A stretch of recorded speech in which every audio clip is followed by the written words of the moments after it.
Prezados amigos e amigas, um bom dia para todos nós. Que sigamos nesse mesmo clima de fraternidade, nessa mesma busca por aprendizado, uma reflexão sobre o sofrimento, uma reflexão sobre a dor. E para tanto, nós vamos recorrer a um texto, basicamente 2 capítulos, que pelo menos do que já pudemos estudar até hoje, na literatura espírita, na doutrina espírita, é a abordagem mais profunda, mais eloquente em torno desse tema, que é um tema delicado, o do sofrimento, da dor. Chega a ser uma abordagem que não só filosoficamente é muito eloquente, mas que chega a ter também um aspecto até estético. É bela a abordagem. Porque, como aprendemos desde a mais antiga filosofia, e no espiritismo não seria diferente, na criação divina, aquilo que vem de Deus não somente é bom, mas também é belo. O belo e o bem, já dizia Platão, bem como outros tantos sábios depois, caminham sempre unidos, juntos. E se nos falta algo para vermos a beleza de uma coisa, é porque talvez ainda não tenhamos compreendido todo o bem que ela pode gerar. Ou a sua função, o seu papel dentro da criação divina.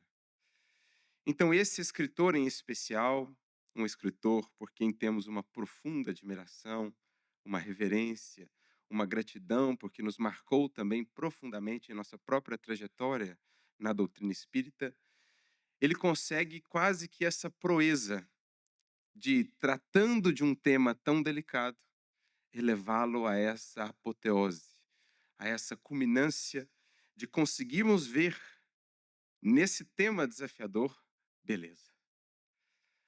A beleza que nos encanta quando compreendemos, quando penetramos um pouco mais nos escaninhos, nos mecanismos da obra divina. Tudo o que Deus faz, aprendemos com o Espiritismo, é perfeito, é infinitamente justo e sábio. Portanto, o que nos falta é visão, percepção, removermos as escamas que ainda nos impedem de ver a vida e a obra divina em toda a sua magnificência. Por isso, muito me chama a atenção aquela passagem do Evangelho, para mim, uma das mais emblemáticas, quando aquele cego, às margens do caminho em Jericó, quando convidado por Jesus para que viesse até ele, ouve do mestre uma pergunta de tal magnitude. Imaginemos nós, submetidos a tal indagação. O que queres que eu te faça? E ele tem a grandeza, a inspiração de então apenas responder: Senhor, que eu veja. Porque efetivamente não precisamos de nada mais. O amparo divino, a misericórdia de Deus nos alcança antes mesmo que houvéssemos solicitado. Ele nos conhece muito mais profundamente do que nós próprios. Sabe de nossas necessidades, conhece as nossas lutas e angústias. E o seu auxílio nos cerca antes mesmo de termos consciência de nós próprios. Já ele nos amava. O que nos falta, portanto, senão apenas vermos, entendermos como tem sido esse auxílio. Que finalidades cumprem em nossa vida, em nossos passos, essa ou aquela experiência. É esse o processo que buscamos, em verdade, quando nos propomos a estudar o Evangelho, a estudar o Espiritismo. É o Cristo que nos envia os Ananias de nossos caminhos, para que eles, os espíritos, os benfeitores, possam nos auxiliar a remover escamas, como um dia se deu com o grande convertido de Damasco.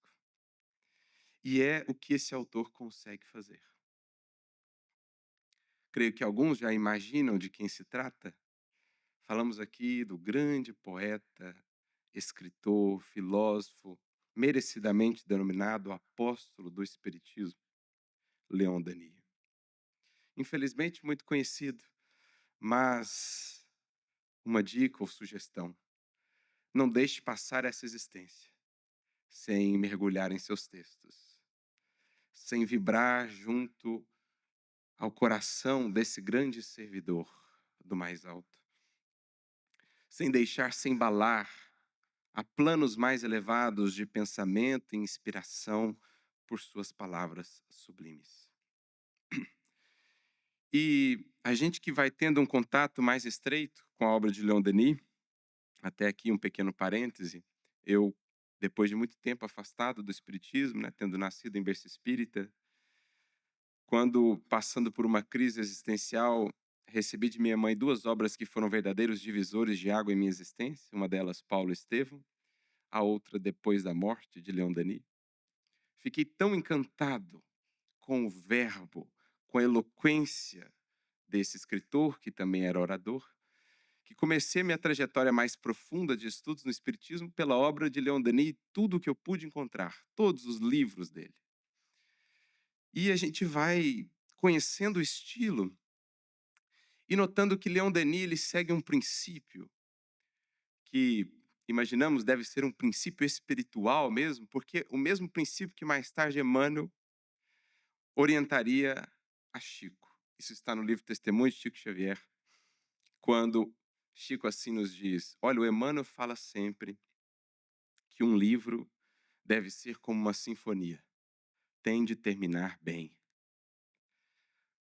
Temos de terminar a leitura sentindo-nos transportados a outros planos, distanciados do mundo com as suas mesquinharias, com a sua impermanência, com as suas angústias. Quando terminamos a leitura de uma obra que nos projeta ao infinito, tal qual quando, por exemplo, terminamos de ouvir a Nona Sinfonia de Beethoven, ou as músicas que aqui foram entoadas nesta manhã, aí o livro, a obra de arte está cumprindo o seu papel de nos levar à transcendência, de nos aproximar daquilo que seja a obra divina, a lei divina, em seus aspectos mais sublimes, mais elevados, e nos descolar um pouco do que é mais rasteiro, do que é mais imediato.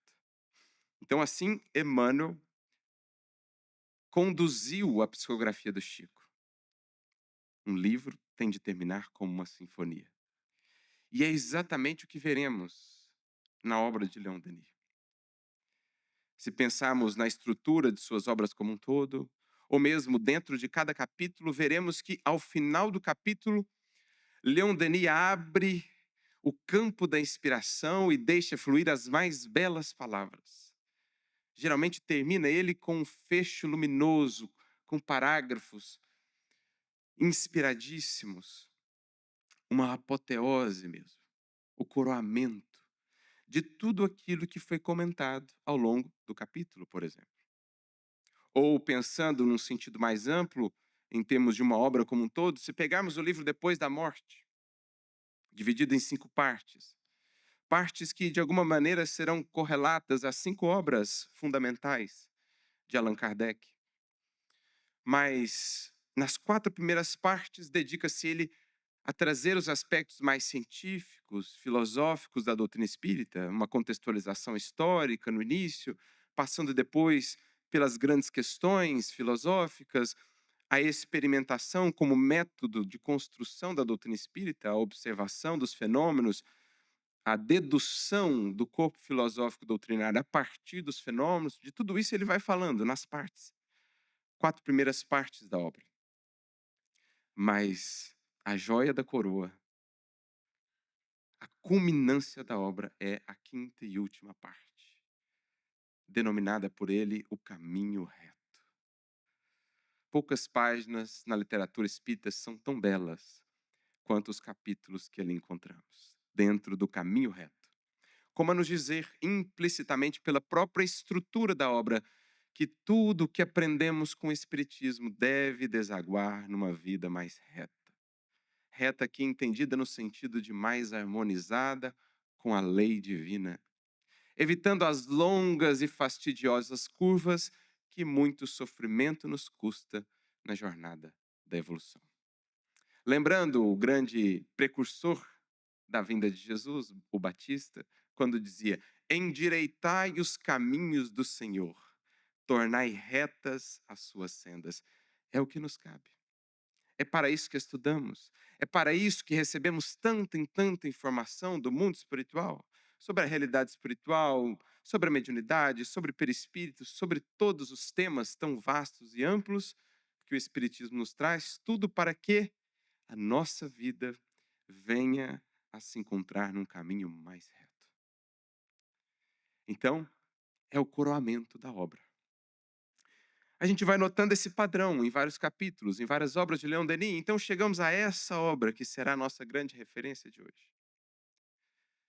Uma obra que se propõe a tratar de um tema da mais alta filosofia, o problema do ser e do destino. É o título original. Na versão em português, acrescentou-se da dor. O problema do ser, do destino e da dor. Então, uma visão imensa, o problema do ser e do destino, só isso. Séculos e séculos de pensamento humano, tantos e tantos filósofos e pensadores debruçaram-se sobre essas grandes e magnas questões. Leon Denis vai trazer a visão espírita a respeito disso. E nem precisaria aqui fazer uma apologia da obra, porque ela fala por si própria. Tal qual o livro Depois da Morte é uma pérola da literatura espírita. Mas então pensamos, Leon Denis seguiu o mesmo padrão, deixou para o final o coroamento, a glória da obra. E aí vamos lá, os últimos capítulos, temos o quê? A dor, capítulo 26. Revelação pela dor, capítulo 27. Mas espera aí, uma obra sobre o problema do ser e do destino, o coroamento dela é sobre a dor? Ele deixa o melhor para o final e o melhor do final é a dor? A revelação pela dor? Parece muito ousada essa proposta. Mas, diríamos, pelo menos de nossa parte, ele conseguiu. Magistralmente, ele conseguiu. Porque tal é a sua eloquência, tal a beleza com que ele nos faz ver a função da dor na criação,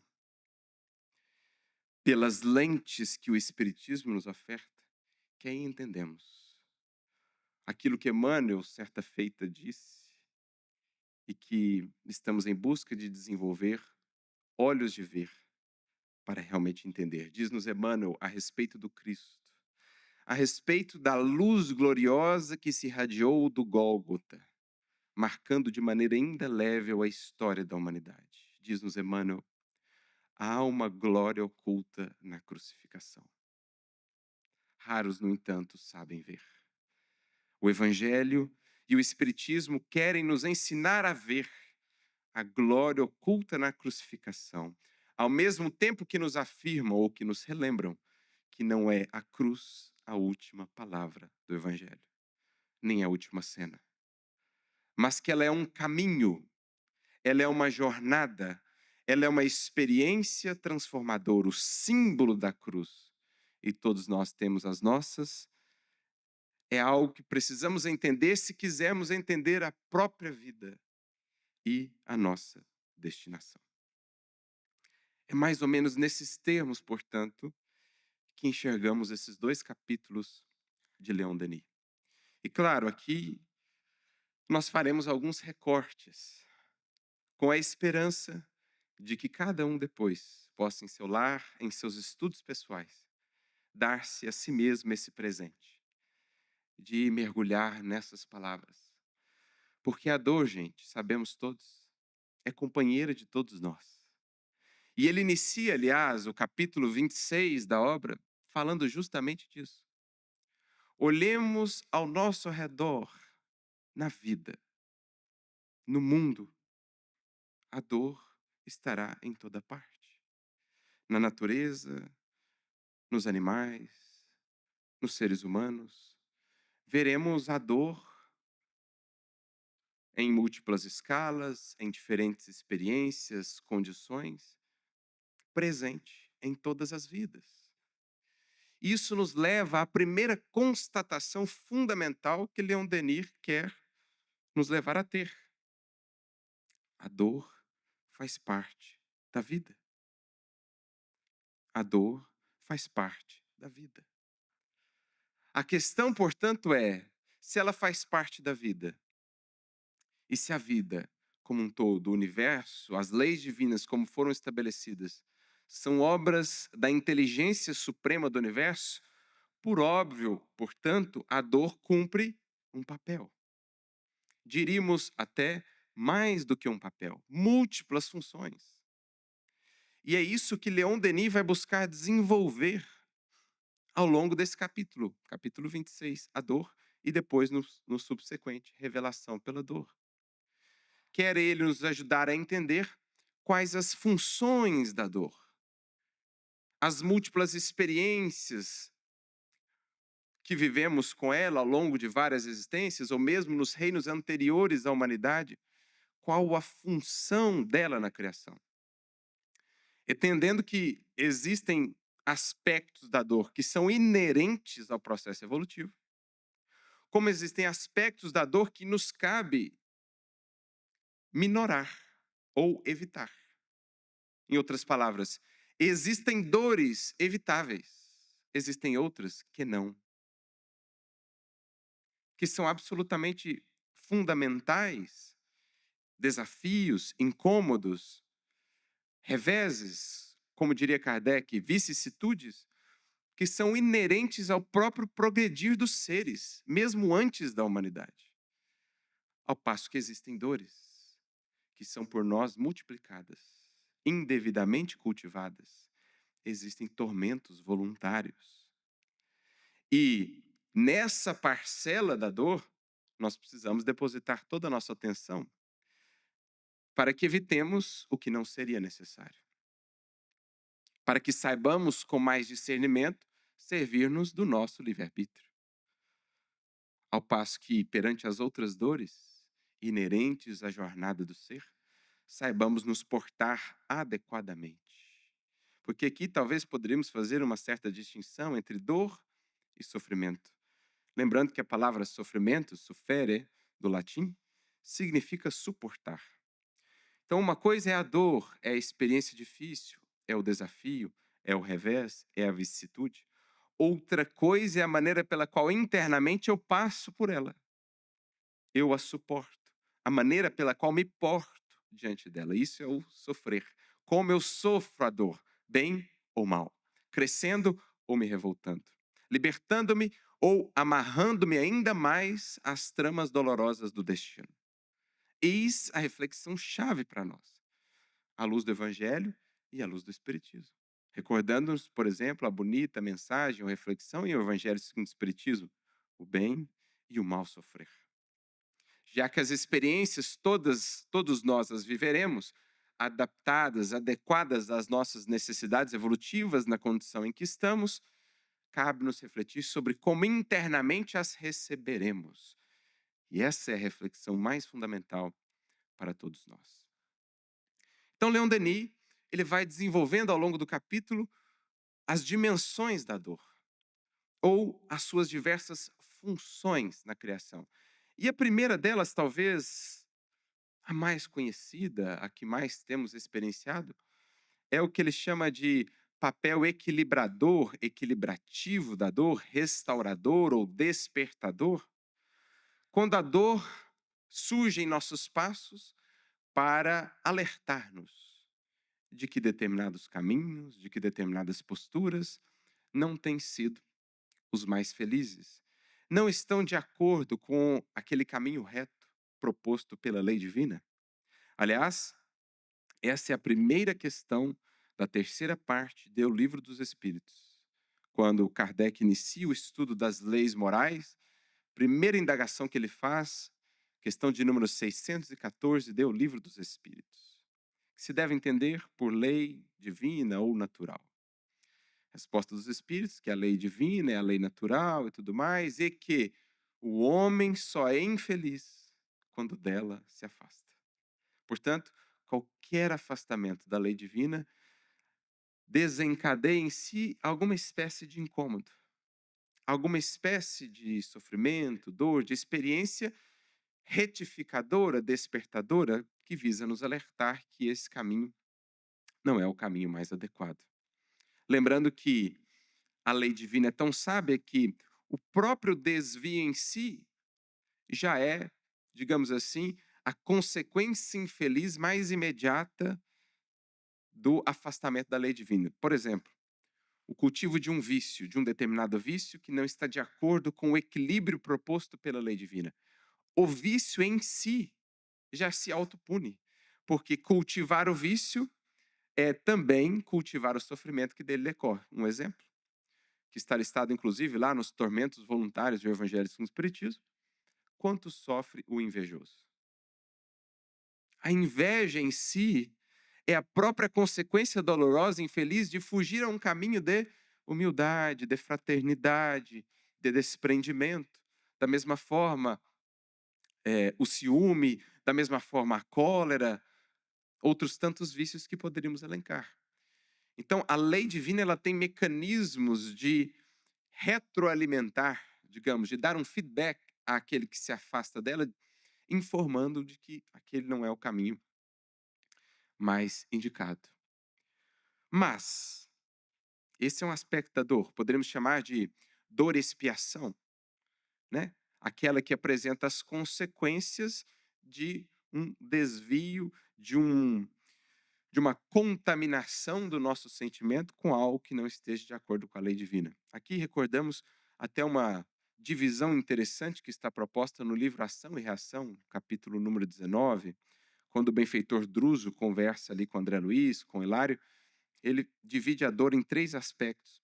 Ele fala primeiro dessa dor expiação, essa que vem sobretudo de dentro para fora da criatura, por meio do remorso, por exemplo, né? Aquilo que impele o arrependimento, mas que também pode surgir na forma de experiências dolorosas que a criatura solicita para si, juntamente com os benfeitores, para que possa internamente se sentir novamente quite perante a própria consciência. Então, as expiações, a dor expiação. Ele fala também de uma dor auxílio, que seria uma dor menor, evitando dores maiores. Quantas vezes, na caminhada do espírito, não se manifesta ali uma dor menor, que o alerta, que o acompanha por algum tempo, para que, um pouco mais atento agora à vida, à realidade da vida, a si próprio, ele evitasse tomar caminhos que o levariam mais adiante a dores maiores. Quantas vezes enfermidades que acompanham a criatura por anos não são, em verdade, dores auxílio, para que ele se mantenha mais focado, para que ele não perca o foco, para que não se deixe levar pelas facilidades, pelos gozos do mundo e pelos seus arrastamentos. Dores auxílio também em nossos passos. Mas ele menciona lá a dor evolução.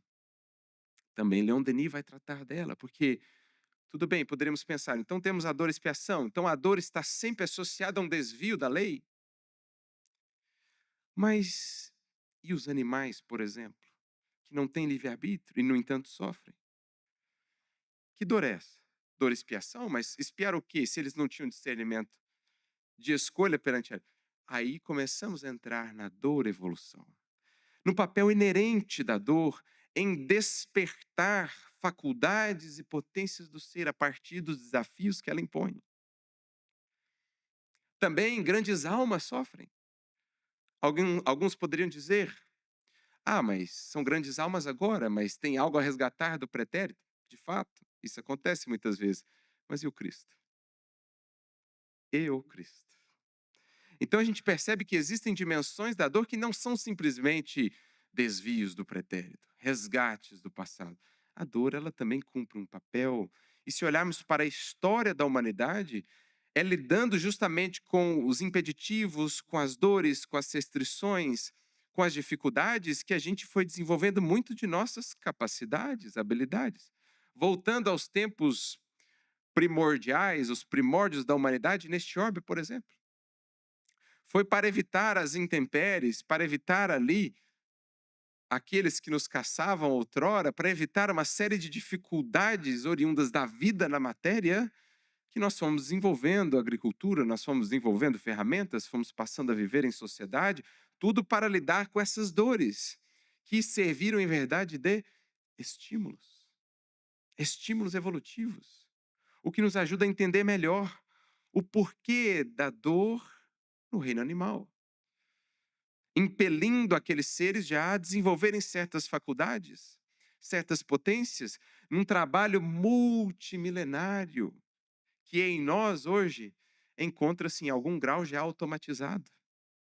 Muitas das funções do nosso corpo hoje automatizadas, regidas pelos registros do nosso perispírito, da nossa mente, foram consolidadas em estágios anteriores, quando submetidos aos desafios da vivência na matéria, como animais, por exemplo, como os animais, como vemos nos animais. É o que Kardec vai tratar no capítulo 3 do livro A Gênese, explicando essa questão que, dizia Kardec, levava muitos à incredulidade. Como assim um Deus bom, um Deus justo, se submete os animais a essa experiência sem um aparente porquê? Mas há um porquê. Há o desenvolvimento do ser, porque dirá Leon Denis, numa abordagem aqui que é muito interessante.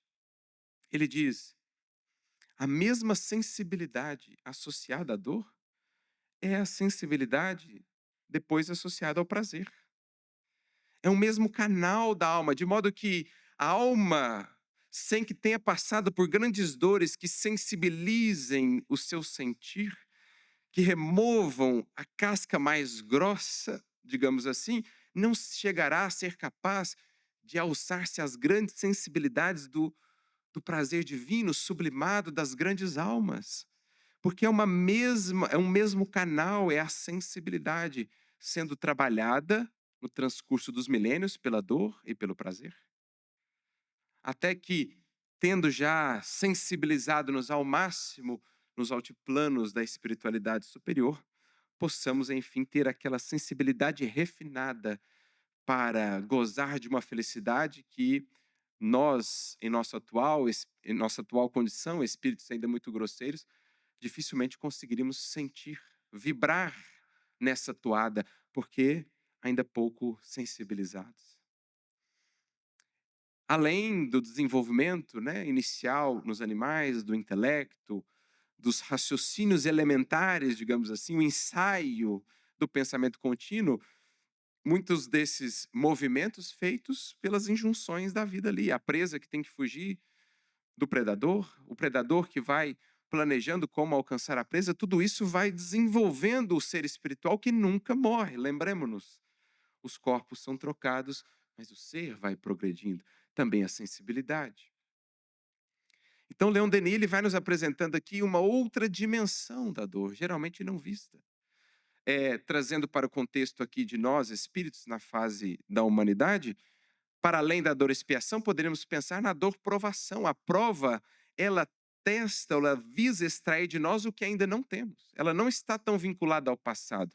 Como diz Kardec num artigo muito interessante, na Revista Espírita, acho que do ano de 1863, me falha agora o mês exato, mas é sobre a expiação e a prova. É um artigo fantástico, Kardec, em que ele faz uma distinção entre a expiação e a prova e diz: a expiação está mais associada ao passado, ao que não foi bem feito, que é preciso ser revisado, que é preciso ser expiado. A prova, no entanto, está mais associada ao porvir. Então é o desafio, é a experiência difícil que quer tirar de mim algo que está aqui latente, em potencial, mas que precisa de um estímulo para que venha a se desenvolver. Por isso, Emmanuel vai falar de dores estímulos, uma mensagem muito interessante no livro Encontro de Paz, capítulo 30. Então veja como que, filosoficamente, o assunto é muito mais amplo. E a gente vai percebendo que a dor não é simplesmente corretiva, ela também é uma auxiliar. Ela aciona em nós coisas que, não fossem ela, demoraríamos muito mais tempo para desenvolver. Muito mais séculos. Nesse sentido, ela contribui, ela impulsiona, ela é um agente impulsionador do progredir. Mas a dor também, ela teria um papel na visão de Leon Denis, digamos assim, consagrador, estético mesmo, de embelezar a vida. Porque Aqui recorro ao primeiro trecho que separamos. Poucas coisas na vida são tão belas, despertam tanta reverência em nossos corações, quanto uma alma que passa dignamente e heroicamente pela dor. Poucas coisas são tão encantadoras, são tão inspiradoras quanto aquelas almas que, por amor, pelo bem, pelo progresso da humanidade, se submetem às mais atrozes dores sem perder a esperança, sem perder a fé e a confiança em Deus. Por isso diz Leon Denis, Deus é um artista que semeia na vida gozos e dores, quais luzes e sombras, como faz o artista numa pintura, para que a sombra torne ainda mais bela a presença da luz. A dor é, em muitas vidas, uma moldura. É a moldura de sombra que destaca de maneira ainda mais bela, pelo contraste, a presença da luz. Quem já viu uma obra de Caravaggio verá esse jogo entre luz e sombra. Pois bem, Deus é o artista dos artistas. E é por isso que vemos essas vidas que passaram pelo mundo, cercadas de sombras, porque eram arautos da luz. Mas o que conseguiu a sombra senão torná-las ainda mais belas e gravar a sua presença na história da humanidade de maneira indelével. Porque já dizia Jesus, não se pode destruir uma cidade edificada sobre um monte. Vós sois a luz do mundo. A cidade edificada sobre o monte, o que pode a sombra senão fazê-la ainda mais luminosa e destacá-la ainda mais como referencial para nós? Aquela alma que se ergue ao monte do testemunho e lá acende um farol, por mais que o vale se preencha de sombras, ela se destaca ainda mais a orientar as outras almas que ainda caminham por meio das sombras, ou entre as sombras. Deus é, portanto, esse artista que cerca as grandes almas também da sombra que carece dessa luz, para que essa luz se mostre ainda mais bela. São almas que estão dispostas a isso. A maior delas, o Cristo. Por isso diz Leon Denis, e aqui recorremos à leitura para que vejamos em toda a sua beleza a eloquência desse escritor, que não conseguiríamos traduzir em nossas próprias palavras. Diz Denis, suprimi a dor e suprimireis ao mesmo tempo o que é mais digno de admiração neste mundo, isto é, a coragem de suportá-la. Recordo-me de uma das obras que mais me marcou, eleita em alguns periódicos, em alguns rankings, como uma das mais belas obras já escritas, ou pelo menos da idade contemporânea, a obra Em Busca de Sentido, de Viktor Frankl, em que basicamente nós vemos a beleza, a grandeza das almas que, submetidas ao abismo da dor mais profunda, conseguem ainda assim irradiar a luz da esperança. Projetar de suas existências um sentido, um propósito que inspire, que transforme outras vidas. Então é o que Leon Denis trata aqui. Suprimíssemos a dor e não teríamos o Cristo portentoso. A imagem gravada para todos os séculos da humanidade naquela cena do Gólgota, que inspirou inúmeros artistas. Escritores e mais escritores têm se debruçado sobre a grandeza daquele gesto, do horto até as palavras finais: está consumado. Entrego em tuas mãos, Pai, o meu espírito. E por mais que tenhamos tentado, ainda não conseguimos pintar ou descrever a majestade dessa cena. Porque é isso. A coragem, a grandeza da alma que mantém-se fiel a Deus, ao bem e ao amor, por mais que visitada pela experiência da dor. O Cristo é o ápice de uma escala também marcada pela presença de outros tantos corações ao longo dos séculos da humanidade, quantos poderíamos elencar? E embora em seus tempos geralmente não tenham sido compreendidos, passado algum tempo, foram elevados ao panteão da humanidade. Porque todos nós intuímos, sabemos, sentimos que isso é a verdadeira grandeza. Não é o ouro, não são as joias, não são os títulos, não são as pérolas. Nós todos, no fundo da alma, sabemos que isso é grandeza. E por isso essas almas são lembradas. Cada vez mais lembradas. Ao passo que a grandeza efêmera do mundo vem e passa e retorna ao pó de onde veio. Algo que o senador Publio Lentulus aprendeu a duras penas.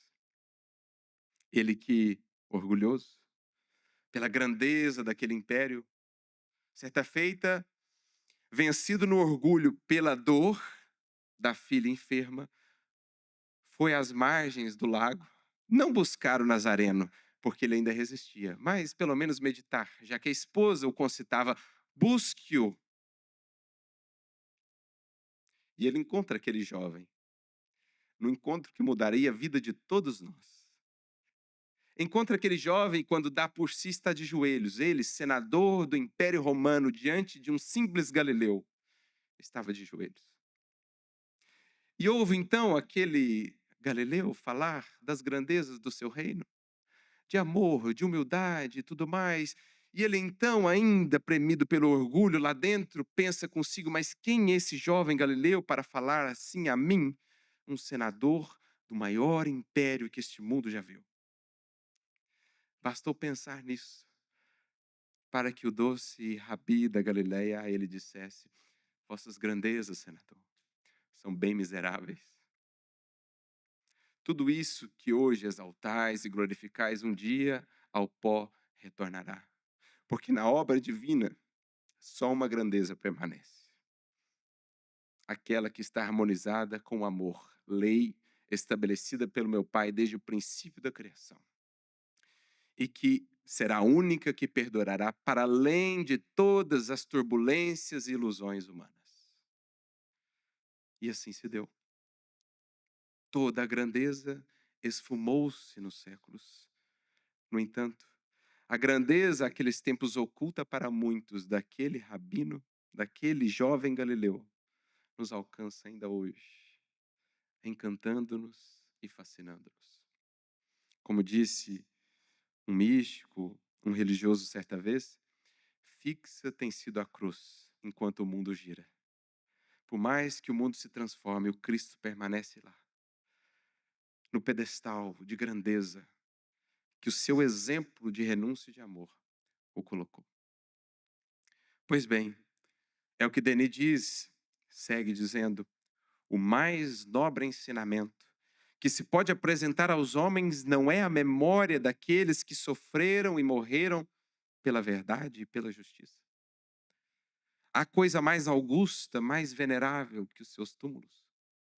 Ou poderíamos dizer também que as suas lembranças, a memória associada aos seus legados. Ele diz ao final desse parágrafo, sua morte gerou a vida.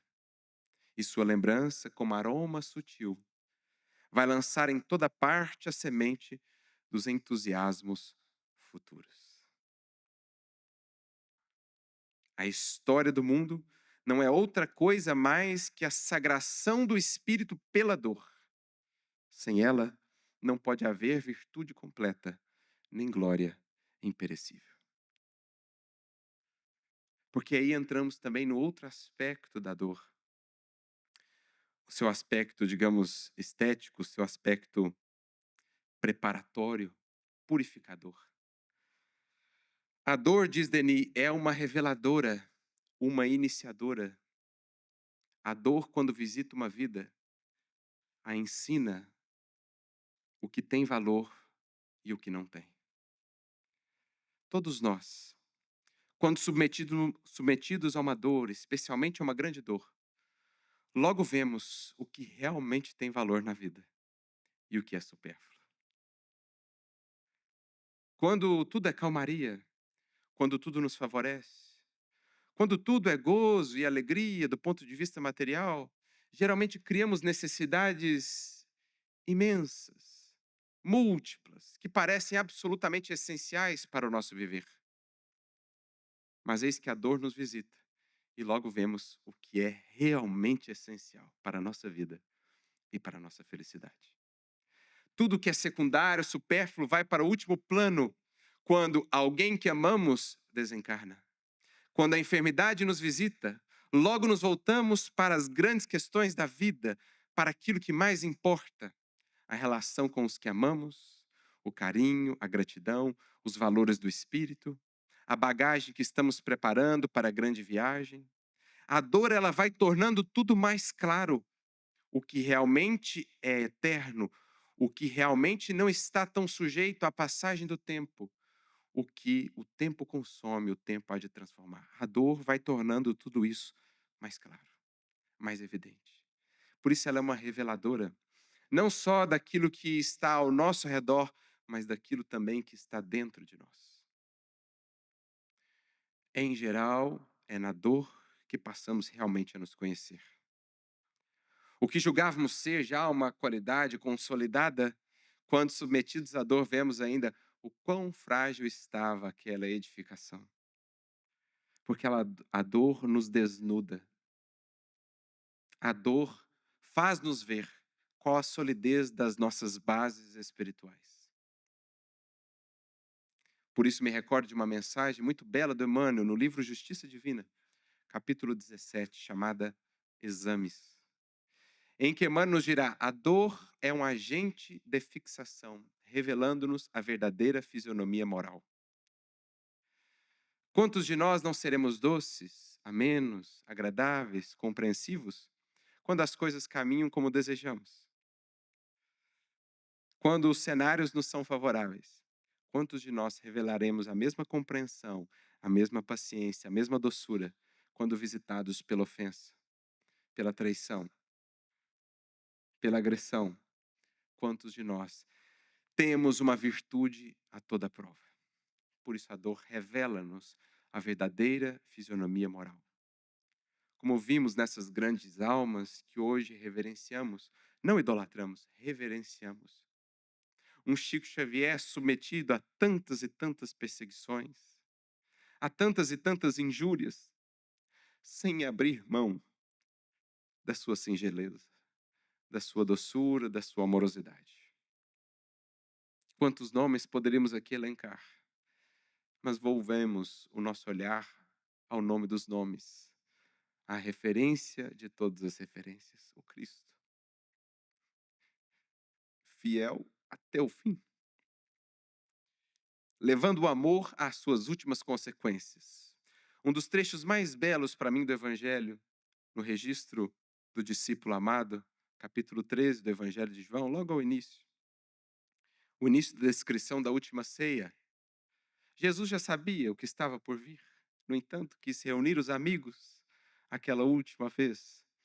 E diz João algo que certamente ele só entendeu muito tempo depois da última ceia. Registra João: e tendo-os amado, amou-os até o fim. João só foi perceber isso depois de tudo que se desenrolou após aquela última ceia. O que é amar até o fim, gente? Jesus demonstrou. Quando Pedro nega o olhar terno e amoroso, convidando a se erguer novamente. A sua epopeia em auxílio a Judas, aqui descrita ontem.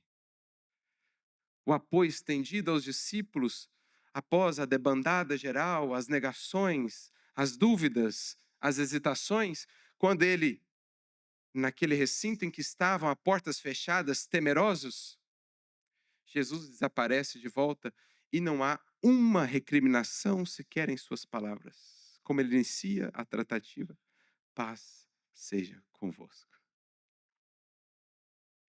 Vocês acham que foi mais doloroso, foi mais impactante para os discípulos essa frase ou se Jesus os tivesse recriminado?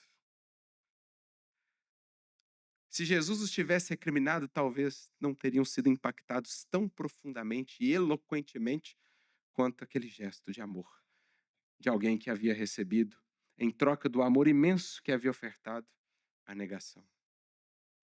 Isso é amar até o fim. Essa é a grandeza que a dor vai revelando. Por isso Emmanuel diz, a dor é um agente de fixação, revelando-nos a verdadeira fisionomia moral. O sofrimento, diz ele, é um fotógrafo oculto. Cada problema que nos visita, acrescenta, é como um raio-x, radiografando-nos certas zonas do ser para revelar-lhes o equilíbrio ou não. Ou seja, cada problema que nos visita, gente, radiografa um certo aspecto do nosso ser, da nossa vida. E põe a chapa diante dos nossos olhos, dizendo-nos, veja, a paciência precisa melhorar. A resignação, a resiliência, a esperança. Por isso diz também Emmanuel em outro texto, Deus não nos envia problemas de que não estejamos necessitados. É o que a dor vai fazendo. Cada provação, acrescenta ainda Emmanuel, é uma espécie de banho de substâncias químicas que vão testando-nos as ideias e os sentimentos para aferir a sanidade, o equilíbrio do nosso sentir e do nosso pensar. A dor, portanto, ela é esse elemento transformador. Ela revela, ela aclara e ela mostra o que fazer e também estimula o processo da transformação. De modo que, se a ela nos abrirmos, ao trabalho que lhe compete, se secundarmos isso com a nossa boa vontade, poderemos sentir o seu trabalho sendo efetuado em nós. Ele recorda aqui até o exemplo de Michelangelo, que, servindo-se do cinzel, tinha esse mote: tira o supérfluo, aclara, joga a luz, difunde a luz por tudo e jamais largues o cinzel. Esculpe o que é necessário, tira o supérfluo, difunde a luz por tudo e jamais abandones o cinzel. E sentiremos então o cinzel fazendo o trabalho dentro de nós, transformando-nos, transmutando-nos, desprendendo-nos da terra. Por isso dirá Leon Denis também, é a dor muitas vezes como que duas asas, um par de asas que nos dá o Senhor para que nos descolemos um pouco mais deste mundo e nos projetemos um pouco mais no mundo que é a nossa destinação. A todos aqueles, portanto, que perguntam para que serve a dor, diz Denis, respondo, para polir a pedra, para esculpir o mármore, para fundir o vidro, para martelar o ferro. Serve para edificar e ornar o templo magnífico, cheio de raios, de vibrações, de hinos e de perfumes, onde todas as artes se combinam para expressarem o divino, para prepararem a apoteose do pensamento consciente, para celebrarem a libertação do espírito. Eis o que faz a dor, o bendito cinzel da vida em nós. Ajuda-nos a nos conhecer, revela-nos tais quais somos e estimula-nos a fazer aquilo que havíamos deixado de lado. O cinzel abandonado é pela dor que o retomamos e retornamos ao mais importante trabalho que todos temos a realizar. Não somente nesta vida, mas ao longo de todas pela frente. A mais importante obra, gente, que compete a cada um de nós, não é senão nós mesmos. Os centros espíritas, os livros que escrevemos, o que deixarmos aqui neste mundo tem a sua função, o seu papel, mas a obra que o Criador espera de nós somos nós próprios. E eu me lembro que eu tive um choque, vez por outra a gente pensa nisso, mas eu tive um choque quando lendo um trecho de Caibar Schutel, um livro do Valdo Vieira, Ceareiros de Volta, um livro muito bom, de espíritos espíritas desencarnados. E Caibar Schutel, então, fala das estrelas, das constelações, aquilo que hoje o Hubble ou o James Webb nos permitem acessar. magnificências indescritíveis da criação. E Cairbar então nos lembra: por mais belas sejam essas obras, não chegam aos pés da obra-prima da criação. E qual é a obra-prima da criação? Cada espírito. Porque tudo isso que os telescópios nos mostram, um dia não mais existirá. Mas você, para sempre, estarás na criação. As constelações, as mais belas e grandiosas, serão um dia poeira cósmica. Mas tu existirás, estarás vivo. E o que refletirás em tua vida, em teu coração? A grandeza divina ou ainda a sombra do diamante incrustado no cascalho? Somos, portanto, a obra-prima, e a dor vem nos relembrar isso, para que não nos esqueçamos o que é primordial, o que é fundamental na criação. E já que é assim, já que temos entendido a sua função, já que ela fará parte da vida de todos nós, vamos agora a uma confissão do próprio Denis, a um relato pessoal. Denis tem essa característica em suas obras de muitas vezes se dirigir diretamente ao seu leitor, como quem falasse com um amigo. E assim de fato é, sentimos-nos próximos dele, nos identificamos com ele e ele fala um pouco da sua trajetória. Quem já teve a oportunidade de conhecer a sua biografia sabe que foi uma vida difícil, de muitas lutas, autodidata, porque não teve as possibilidades de estudar mais amplamente. Mas ficamos a pensar nessa inteligência, dessa grandeza, sem as possibilidades mais amplas de estudo, imaginemos o que não estava ali nos registros dessa grande mente.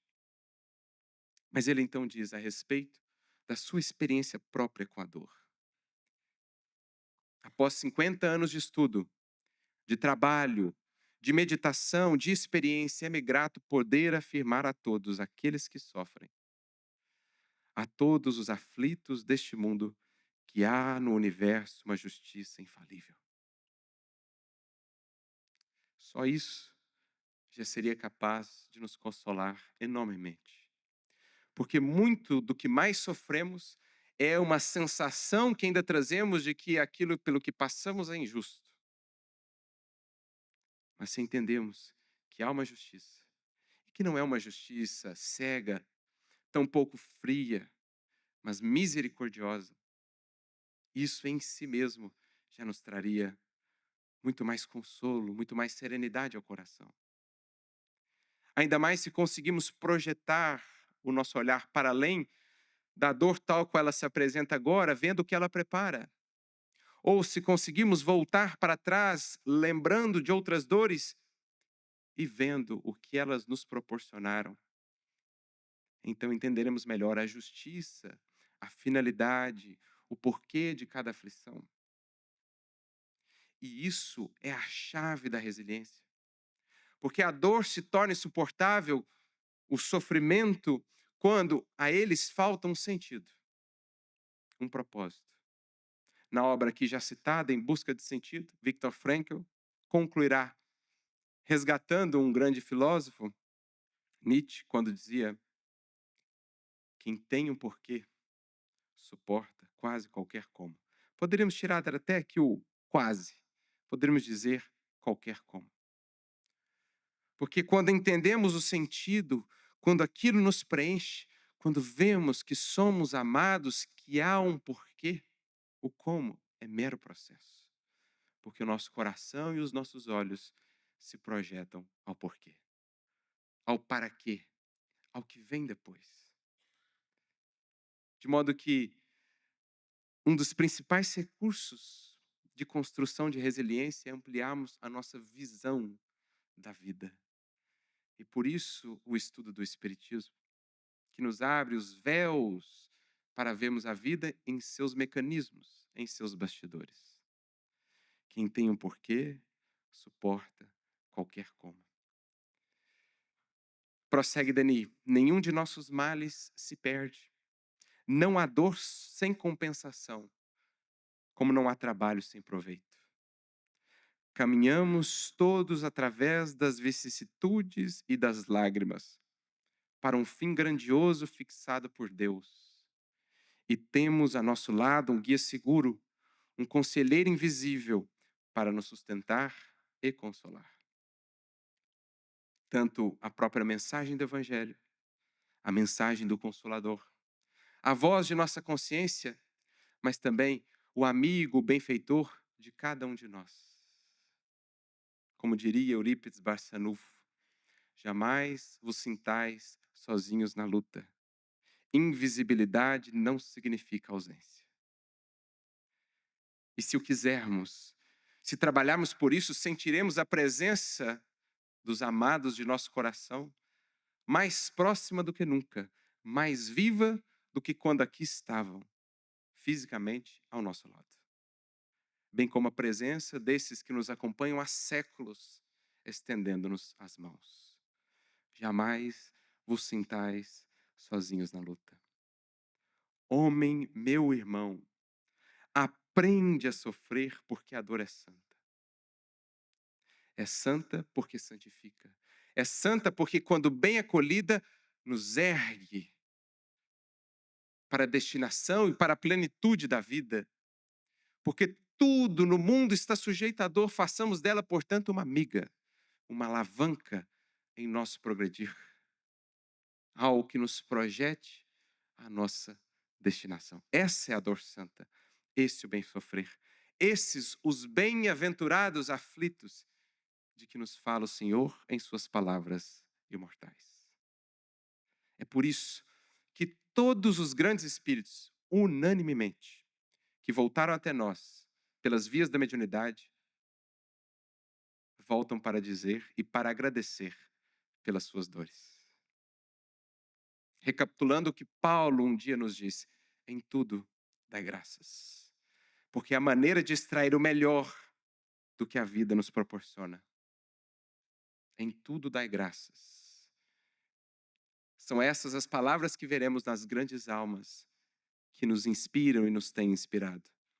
Ela, a dor, é o mais nobre agente da perfeição. Penetrante e fecunda, é indispensável à vida de todo aquele que não quer ficar petrificado no egoísmo e na indiferença. E mais adiante, um dos trechos que mais gosto dessa obra, quando ele nos diz: aprende a sofrer. Não te direi procurador. Então não é um masoquismo superficial, sem reflexão, não. Não te direi procurador, mas, quando ela se erguer inevitável em teu caminho, acolhe-a como uma amiga. Aprende a conhecê-la, a apreciar-lhe a beleza austera, a entender-lhe os secretos ensinamentos. Estuda-lhe a obra oculta em ti mesmo. Olha para a tua vida, analisa a tua trajetória e veja que a versão que hoje és é um produto das amizades, dos conhecimentos, mas em boa parte das dores superadas, que nos fizeram assim mais fortes, mais maduros, mais lúcidos, mais conscientes. Recordo-me da fala de Jesus, registrada no livro Boa Nova, a Levi, Mateus, aquele que mais tarde registraria o Sermão do Monte. Fala essa que se deu antes do Sermão da Montanha. Quando Jesus, falando desses aflitos, os bem-aventurados, os vencidos da sorte, diz para Mateus: o leito de dor, a exclusão das facilidades, a incompreensão dos mais amados, são muitas das vezes para nós, Levi, luzes que Deus acende na noite sombria de nossos passos. Nos tirando da ilusão, muitas vezes direcionávamos integralmente para um mergulho no materialismo. Nossa vida dizia respeito só ao que o corpo, ao que o tempo podem reter. E aí surge a dor e faz-nos ver o que transcende a visão desses olhos, visão essa tão estreita. Uma vida dirigida para o que perece, para o pó, de repente se consagra à grandeza do espírito, da realidade espiritual, porque visitada pela dor. Quantos casos não temos assim atualmente em nossas casas espíritas? Quantos casos assim ao longo da história do cristianismo? A dor convertendo ruínas morais em verdadeiros templos de exaltação à lei divina. A dor que transforma um Saulo de Tarso, uma ruína moral, num Paulo de Tarso, um templo de serviço à causa do Evangelho. Madalena, o próprio Pedro, outros tantos. Nós próprios, se fizermos essa análise, se estudarmos a obra oculta das dores que nos trouxeram até aqui, que nos forjaram no que somos hoje. Ele diz mais adiante: faze a dor não só útil para ti. Ele acrescenta: esforça-te por seres a teu turno um exemplo para os outros. Por tua atitude na dor, pelo modo voluntário e corajoso, porque aceites, por tua confiança no futuro, torna mais aceitável aos olhos dos outros. E não foi, em síntese sublime, o que Jesus transmitiu aos séculos, tomando aquela cruz aos ombros? Ele, o puro por excelência, aquele que não tinha mais nada a resgatar, tomou também a cruz aos ombros, para que nós todos, nos séculos do porvir, pudéssemos sentir as nossas mais leves. Diz Denis aqui, a cruz do Calvário fez com que a humanidade pudesse depois carregar cada um de nós a sua própria cruz. E assim, essas almas que admiramos, que reverenciamos pela sua postura de fé, de resiliência, de resignação, de esperança, vão nos mostrando que sim, é possível superar. Após a tempestade, o sol há de raiar. E a esperança é uma luz que nunca se apaga na vida de um cristão.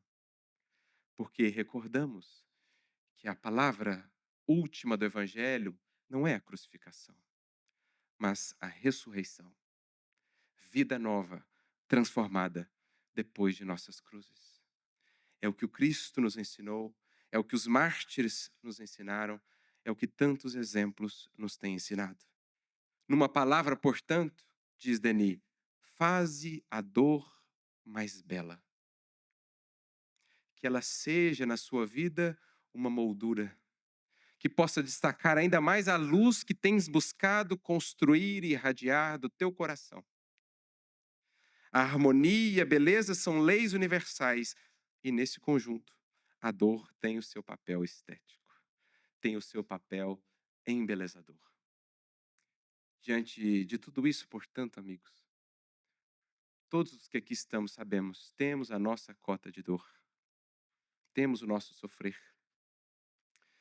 Mas a doutrina espírita, expressando a misericórdia infinita de Deus e relembrando-nos o exemplo maior que já nos foi ofertado, vem nos dizer que a dor é uma mestra, que a dor é processo, que o aperfeiçoamento é o fim, que as sombras podem turvar o nosso horizonte, mas que acima das nuvens o sol brilha como sempre e a paz reina soberana.